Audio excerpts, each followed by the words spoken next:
RCN. Le son de la différence. Les masques tombent sur RCN, Sarah Leroy. Bienvenue chers auditeurs et chères auditrices, j'espère que vous allez bien, je suis très contente de démarrer la semaine avec vous. Alors vous pouvez retrouver l'émission en rediffusion sur notre chaîne YouTube et en podcast sur le site internet RCN. Alors aujourd'hui dans nos studios RCN, je reçois Cynthia Aubert et Adrien Pierre-Marc, les deux porteurs du projet à l'origine de Court-Circuit. Donc c'est une épicerie vrac de produits locaux associée à un café, un bar, mais également plein d'autres initiatives dont on parlera plus en détail durant l'interview.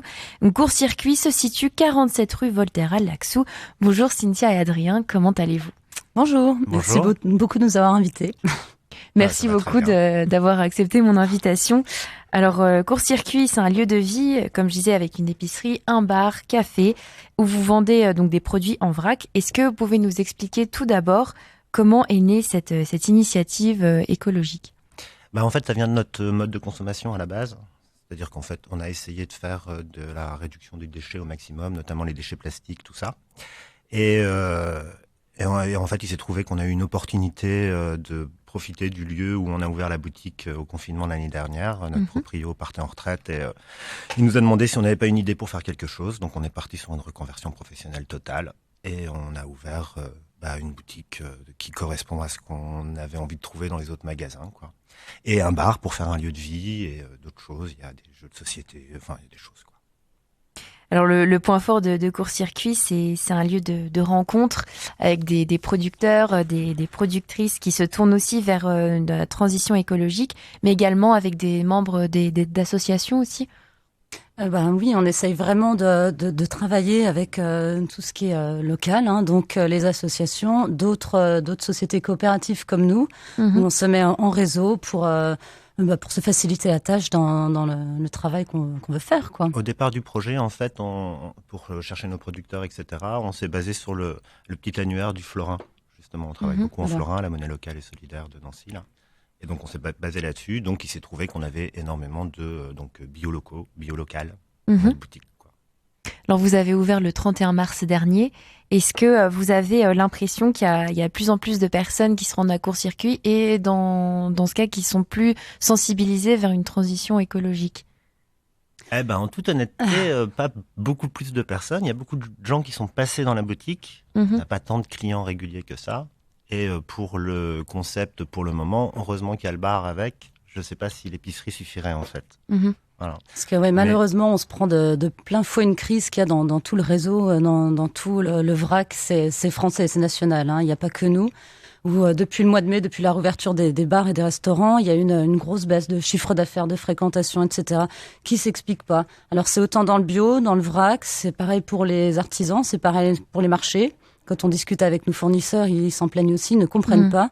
Et ça, on se le prend de plein fouet, malheureusement. Par contre, on s'est installé dans un quartier qui était plutôt pas formé à ce mode de consommation, je dirais. Et du coup, il y a plein de gens qui sont venus nous voir, qui ont appris et qui changent leur mode de consommation, qui reviennent avec leurs propres contenants, qui viennent régulièrement, qui achètent des petites quantités. On a plein de mamies, papis aussi du quartier qui achètent vraiment des toutes petites quantités hyper régulièrement.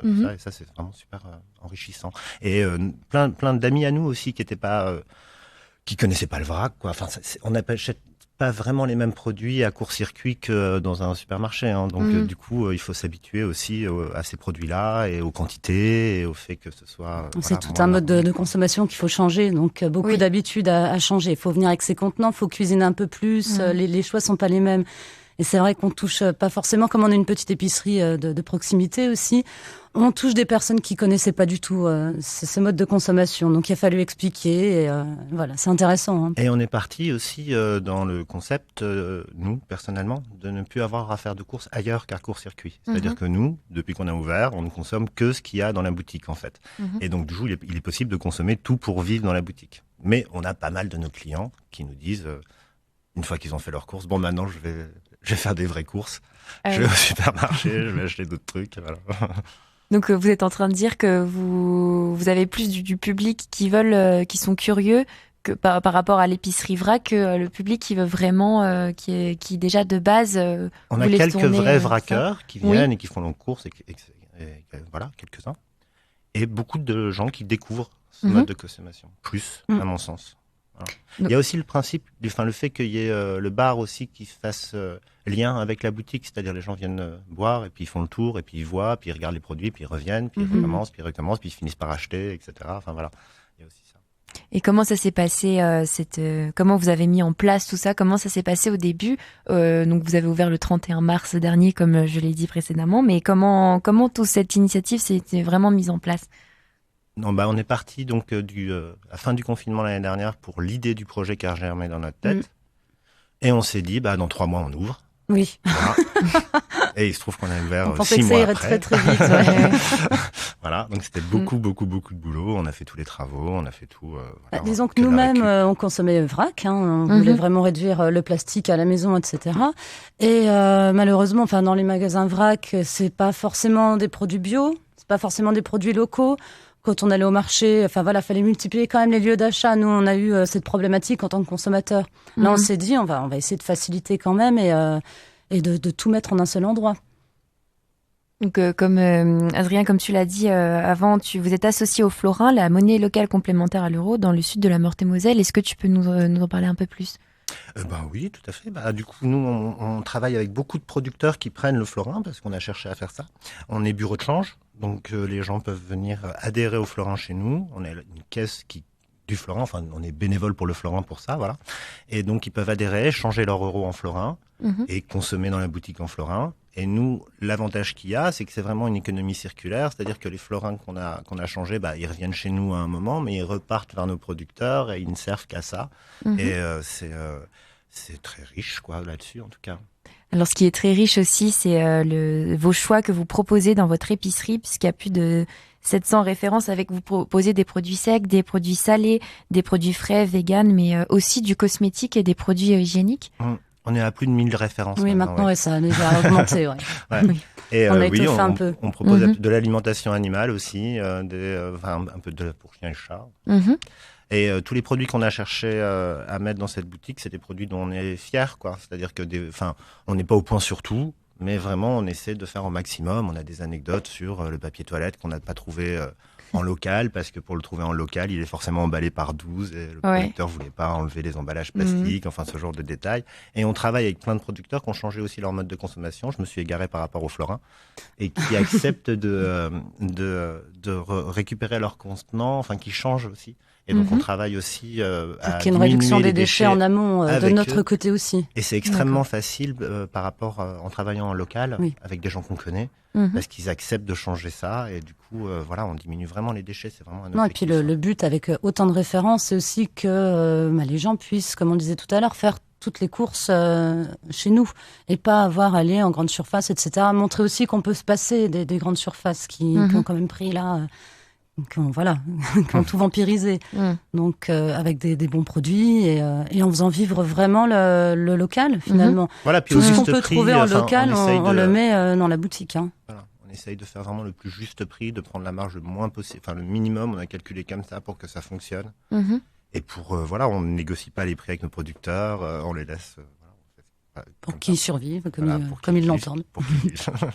Et justement, est-ce que vous avez reçu des témoignages de personnes qui vous disent maintenant, je me suis complètement tournée vers le vrac alors qu'ils avaient plus tendance à aller vers des grandes surfaces avant? Oui, on en a pas mal.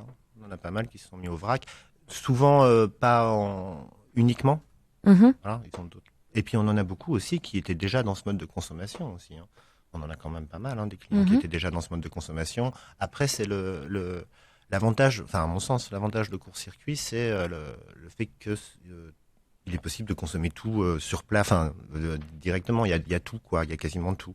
Juste, je ne sais plus ce que j'allais dire. Il n'y a pas de viande. Voilà. Il n'y a pas de viande. On est végétarien. C'est uniquement vegan. On est parti. Alors, végétarien, on est parti aussi sur le vegan parce que on a des amis véganes et ils galèrent à trouver des produits aussi. On a essayé d'en proposer au maximum. Mais c'est pas facile. En restant éthique et pas des produits hyper transformés aussi. Ni hyper emballés parce que ça nous intéresse pas. Donc c'est pas hyper simple non plus. En fait, on s'est pas simplifié la vie en faisant tout ça. Du tout. Voilà, oui, parce que vous proposez dans votre bar des planches apéro végétariennes. Et pourquoi est-ce que c'est important pour vous de lier cette transition écologique à ce que nous mangeons aussi?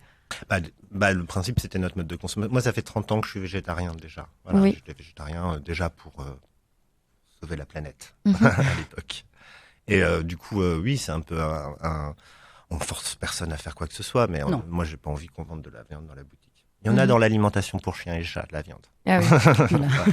Seulement dans l'alimentation animale, alors. C'est quand même prouvé au niveau de l'impact carbone, etc. Au niveau de la viande, c'est un peu catastrophique. Donc nous, personnellement, on a enlevé ça de notre alimentation. Après, comme je dis, il y a des petits artisans, il y a le boucher du coin. Les gens peuvent très bien aller chercher de la très bonne viande de qualité chez un producteur pas loin de chez eux ou quoi. Et tout le monde vit très bien, chacun son boulot. Après, vendre de la viande, c'est aussi autre chose. Et tous vos produits que vous avez dans votre épicerie bio, ils seront bientôt disponibles en click and collect aussi. Il y a une boutique en ligne. Ouais, on galère aussi. On espère, ça devrait être fait déjà depuis longtemps, mais en fait, on est un peu dans le jus. Oui, c'est surtout que le local est pas au centre-ville, c'est pas forcément hyper facile d'accès. Ça, on en a bien conscience, parce que justement, de toute façon, nous, ça, on l'assume. C'est vraiment l'épicerie de proximité, le petit lieu de vie du quartier. On voudrait même qu'il y en ait partout, des lieux comme ça serait l'idéal, quoi. Un petit peu confidentiel, quoi. Oui. Voilà. Mais pour certaines personnes, c'est pas forcément facile de venir, de se garer, de faire ses courses. Et on aimerait aussi faciliter le fait de faire ses courses avec un click and collect pour les gens qui sont plus loin. En attendant qu'il y en ait plus. On est organisé, c'est quasiment prêt. Il faut vraiment qu'on arrive à le mettre en place maintenant. Faut que ça se mette en place alors. Et est-ce que vous pensez que, en termes d'initiative écologique dans une ville comme Nancy, vous êtes précurseur, ou est-ce que vous pensez qu'il y a ce genre de tiers-lieu, ça se développe de plus en plus? Ça se développe de plus en plus déjà on a l'impression dans notre réseau. Dans notre réseau, maintenant, on est biaisé par les algorithmes. On a beaucoup de potes qui sont dans le même mode de pensée, quoi. A priori, les lieux hybrides, un peu comme nous, il y a un mélange. Alors nous, c'est épicerie-bar, mais il y en a qui ont des projets de faire, bibliothèque, bar ou des lieux hybrides comme ça. De plus en plus, ça germe dans les idées, parce que justement, il y a ce côté où les gens veulent se retrouver et ça donne envie. On mélange un peu tout. Et nous, on a l'impression qu'il va y en avoir de plus en plus. Et nous, on n'a rien inventé. On a pris des trucs de partout. Tout le monde, juste, on a essayé de regrouper ça. On nous a, on a des militants qui nous ont encensés sur plein de trucs, etc. Mais on n'a pas l'impression de. On est des imposteurs, en fait. On connaît rien. On fait ce qu'on peut au mieux. Mais, voilà. Et vous avez aussi une application qui est Scanish, où l'on scode les codes barres et on obtient... Scanvrac, en fait. Scanvrac. Ouais, on s'est trompé sur un truc, ça a changé le nom. Scanvrac, alors. Et on obtient toutes les informations sur les produits achetés. Est-ce que cette application sert pour vous comme une sorte de preuve, de garantie sur les produits aussi que vous proposez? Il y a un vrai problème de traçabilité sur les produits en général. Et encore plus facilement sur le vrac, quoi. Parce que du coup, on achète un truc où il y a pas d'autre étiquette que ce qu'on a mis et tout. Et donc, nous, on veut la transparence la plus claire possible, quoi. Et puis, c'est un frein pour beaucoup de consommateurs. C'est un frein à l'achat, le vrac, parce que justement, en rentrant chez soi, il y a le pot en verre qu'on a ramené ou quoi que ce soit qui est rempli, très bien. Mais on ne sait pas c'est quoi la date limite de consommation. On ne sait plus forcément c'est quel produit quand on en a plein comme ça dans le placard. Donc, ça aussi, ça permet de faciliter la vie des personnes qui veulent se mettre au vrac, finalement. Bon, il se trouve que sur cette application-là, la dernière fois, on a essayé un produit et ça a mis le nom d'un autre magasin. Oui, voilà, c'est pareil. Tout ne fonctionne pas choses, encore. Tout ne fonctionne pas encore. Alors, on parle d'initiative écologique aujourd'hui avec les deux porteurs du projet Court-Circuit qui se situe 47 rue Voltaire à Laxou.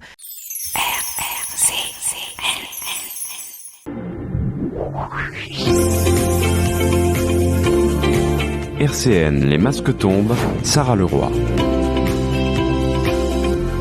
Et je suis toujours aux côtés de Adrien et Cynthia, créateurs du lieu écologique, culturel, social, un peu un lieu hybride, Court-Circuit, qui se situe 47 rue Voltaire à Laxou. Vous pouvez retrouver sur les réseaux Instagram et Facebook.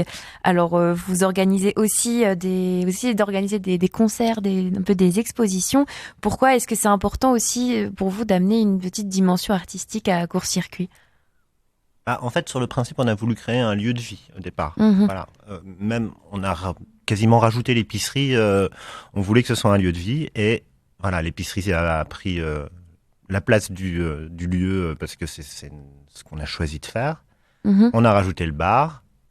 Mais pour que pour que ce soit un peu un lieu de quartier, que les gens soient incités à venir, que voilà, pour rendre ce quartier vivant en fait. Voilà. Puis, On a rajouté c'est un la projet musique, militant, donc c'était aussi important pour nous qu'il puisse y avoir de l'échange, des rencontres, de la formation, de la pédagogie, et le fait qu'il y ait un milieu, enfin le milieu artistique qui puisse venir, qu'on puisse faire des concerts, des ateliers, des expositions, tout ça, ça rapproche aussi, tout simplement, faire vivre mais un lieu. On n'en fait pas du tout assez à notre goût. Ouais. Voilà, Vous aimeriez bien développer vraiment un se peu développer. plus, Voilà, sur les ateliers justement, sur le travail avec les associations, sur le fait de prêter le lieu en fait, de le mettre à disposition pour qu'il y ait des choses qui se fassent. On va avoir des débats là. On a un débat le 17 avec Coexister sur identité sexuelle et Je ne sais plus exactement. ouais, j'ai oublié aussi le titre. Et puis on a aussi des producteurs qui viennent de temps en temps. Là, en l'occurrence, on aura les fermiers d'ici qui font des plats traiteurs et qui seront aussi dans la boutique pour vendre des plats chauds en même temps. Voilà. On a travaillé avec la Cantoche et aussi avec eux. On travaille aussi avec des potes qui font la pâte à tartiner Lorrainette. Et ils viennent faire des crêpes de temps en temps aussi. Quand il y a des concerts, quand il y a des animations. Alors, tu parlais, Adrien, de la Cantoche. C'est notamment, vous avez un partenariat, enfin, vous êtes associé avec la Cantoche qui fait à manger court-circuit. Est-ce que vous pouvez un peu plus nous parler de ce lieu aussi, la Cantoche? Ça a été plus cet été du coup parce que il y avait notre terrasse, enfin voilà, ce qui est quand même très agréable quand il fait chaud et voilà. Et quand il y a eu la réouverture des bars justement, pour eux ça a été difficile. Ils n'avaient pas d'extérieur, il y avait des guinguettes pas loin et voilà, on s'est dit on va s'associer. Nous on a la cour. Vous avez le cuistot et toute l'équipe, donc allons-y, on s'organise comme ça, on vous prête la cour et puis on fait à manger les midis. Et la Cantoche, c'est un peu le même principe, c'est un restaurant associatif, mais pas que, c'est-à-dire c'est un endroit où ils font des ateliers de l'initiation à l'alimentation saine, des choses comme ça, et du coup on est proche sur l'idéologie, vraiment très quoi. Donc. Alors Adrien, tu parlais d'ateliers, mais qu'est-ce que vous proposez aussi comme sorte d'atelier court-circuit? Ce qu'on aimerait bien faire, c'est vraiment faire des ateliers zéro déchet, de découverte zéro déchet, par exemple pour les clients, comment faire sa lessive, ses produits ménagers, des choses comme ça, ou même des ateliers de recettes. Enfin, tout est possible. On aimerait que nos clients rencontrent les producteurs finalement, parce que ça, on sait jamais quand on achète des produits qui cultive, qui le fait. Et là, comme la majorité des producteurs sont locaux. On aimerait aussi qu'il y ait cette rencontre qui se fasse pour créer un lien. On compte le faire régulièrement en fait, mais on n'a pas réussi encore à mettre le calendrier en place et tout, mais on compte vraiment le faire régulièrement. Ça a été compliqué avec les restrictions sanitaires et tout, et puis on est ouvert que depuis 6 mois, donc c'est vrai que les idées ont le temps de se mettre en place quand même. Il y a eu 3 mois de bar seulement, donc avant on pouvait pas mettre tout ça en place. C'était un peu frustrant, c'est vrai que maintenant ça y est, on retravaille sur ces choses-là, on remet en place un calendrier et puis ça se fera, c'est important, de toute façon c'est important. Et justement, quelles sont les autres idées écologiques que vous aimeriez mettre en place dans ce lieu? Moi, j'aimerais qu'on s'améliore sur la gestion des déchets. Là, j'aimerais qu'on s'améliore sur le bilan carbone réel de la boutique, en fait. Pour de vrai, on a des toits de partout, pas de récupérateur d'eau, enfin des petits détails comme ça. Mais voilà, il y a plein de petites choses que j'aimerais faire. Sur les emballages aussi, j'aimerais qu'on s'améliore parce que, par exemple, on a des stocks de cartons dont on ne sait pas quoi faire parce que chaque fois qu'on reçoit des trucs, on a des cartons, on n'a pas envie de les jeter. Ça fait partie, enfin, ça se recycle sur le principe. Mais même ça, on a envie de diminuer. On consigne les bouteilles au maximum, mais on le fait pas encore avec tous. Enfin voilà, il y a plein de choses sur lesquelles on peut encore. Et des initiatives anti-gaspi aussi, ce serait pas mal. Les produits qui arrivent en fin de date, pouvoir voir comment les réutiliser, les donner ou voir. Donc là, il y a une nouvelle société qui va ouvrir, faire de la restauration anti-gaspi justement. On attend qu'il ouvre sa boîte pour travailler avec lui. On doit contacter celle qui fait les apéros aussi. Enfin, elle les a contactés plusieurs fois. Mais donc vraiment ça serait bien de l'ancrer un peu plus.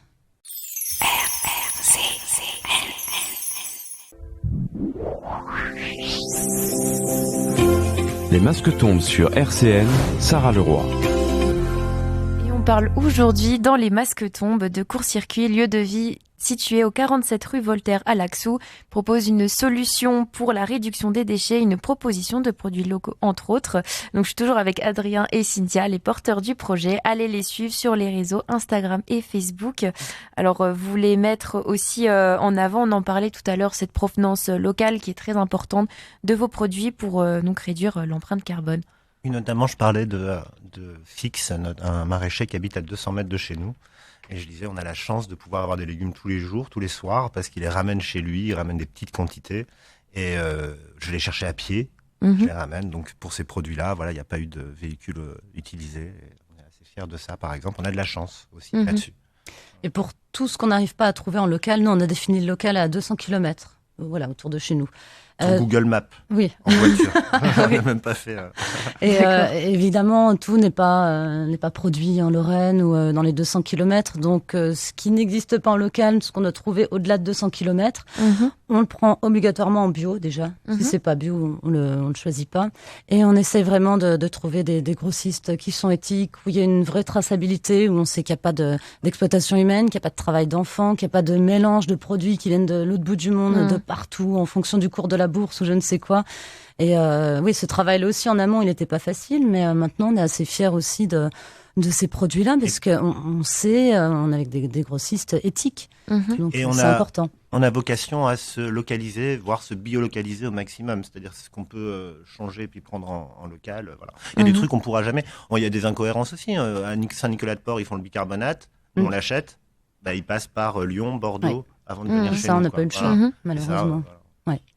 Il y a des choses comme ça, on peut pas gérer. Après, ce qui est intéressant dans ce qu'on fait, c'est que ça permet aussi de cartographier un petit peu ce qui est produit ici, ce qui n'est pas produit ici, ce qui pourrait l'être éventuellement. Et ça, c'est pareil. À l'avenir, on a cette espèce de petit fantasme de pouvoir peut-être travailler avec des associations qui vont s'occuper de ça, qui vont aider des producteurs ou des agriculteurs qui veulent s'installer et leur dire bon bah ça manque, ça il y en a déjà plein. Produire et ça fabriquer serait tout intéressant. ce qui est produit fabricable. Voilà. Alors l'émission tire sur sa fin. Une dernière question. Que diriez-vous aux auditeurs de RCN pour qu'ils foncent dans ce lieu court-circuit? Que c'est un lieu de détente pour beaucoup de gens. Il y a beaucoup de gens qui viennent juste pour le plaisir, parce que c'est un peu... des paysans, a priori, c'est ce qu'on entend souvent. C'est ce que nous disent nos clients la plupart du temps. On se croirait en Allemagne ou on se croirait au Brésil. Oui. Voilà.